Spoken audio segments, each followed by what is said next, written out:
video is about Conakry. I did a trip to Conakry this summer, 2021. COVID was supposed to be over, but it's actually not. So I just want to tell people about my experience. Hopefully more people will go. So I live in Miami, tropical place, and I went to a tropical place as well. And I always wanted to go to Africa. I've been to Kenya before, and I had a baby. I stopped traveling, and I was like, okay, how long are we gonna let this keep going? So I decided to book my ticket. I bought it because I was talking to my brother. I met someone years ago, like in 2013, in Miami. Had a very strong bond, genuine, respectful man. He's a Muslim, and we kept in touch over the years. So I was like, okay.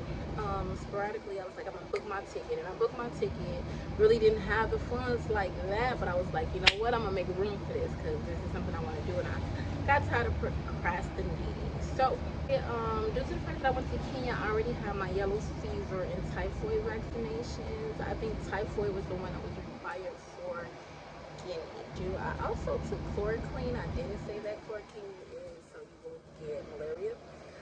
I didn't know how serious that was, but I mean, for a person like me, I hate mosquitoes. I was like, I cannot get malaria. In terms of passport, I had that visa. You need a letter of invitation, meaning someone has to ask for you to come. With tourism, if you go and stay in a hotel, I think the hotel can provide that for you. Okay. In terms of where I stayed at my brother's home. His family was very welcoming. I was blessed that, he's fortunate enough to have a nice house with 14 bedrooms. So it was a really great stay. I love his family. My brother is Muslim, so he has lots of kids and multiple wives. So that was just a phenomenal experience just to see how that works, and how everybody, lived in a communal setting. And his wife's family embraced me. I love them. I feel like I met a family I never knew I had, so I love that. In terms of Conakry, it's very tropical, similar climate as Miami. So the weather was not that big of an issue. In terms of what I did a lot of stuff. I went to a lot of hotels, ate food from a lot of places. Some things I would like to highlight was Isla de. It was so beautiful, guys. So beautiful. Very nice paradise. It was like a 20-minute boat ride out to this island. Guinea has a lot of islands, by the way, and it was so tropical. It was so beautiful. It felt like I was in some type of fairy tale. Definitely recommend visiting this place if you do go. It's so worth it. Just the beautiful trees, the ocean, so peaceful. I love it. Koya is another city in Guinea that I was able to go to. It was a long drive, a bumpy drive. The roads are very bumpy at that. And I was able to just partake in a beautiful landscape, very mountainy, and the beautiful water and the greenery. It was just so beautiful, so beautiful. Another place that I really liked was Guniea. It was magical. It was like a 4-hour drive from Conakry. Again, bumpity roads. But Guniea, it was so magical. Like, I felt like this is the place I want to get married. I say that every time I see a pretty place, but no, all jokes aside, this is that spot. So magical, so beautiful, and it was there. And like when I went, I was the only person there. Like, people don't even go like that. It's just like just a hidden gem. I mean, the village experience, I didn't really go to the village, but I hit up the markets, and the markets are amazing. So much stuff for great prices and things like that. So I definitely just loved it. In terms of money, okay, so $1 is equivalent to 10,000 Guinea franc. Okay, so I was kind of confused because I'm like, okay, $100, that's a million Guinea francs. Woo, woo, woo, I'm rich. I mean, no, it really doesn't work like that.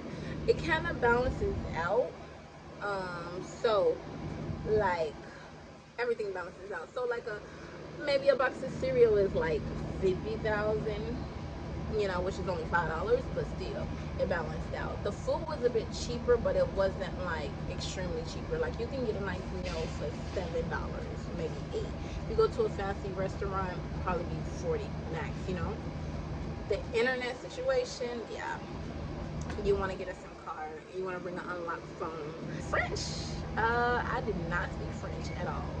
I didn't know that I should have took some like courses or maybe like some intro French, because I was like, So it was an interesting experience. Like I described my trip as like a huge game of charades.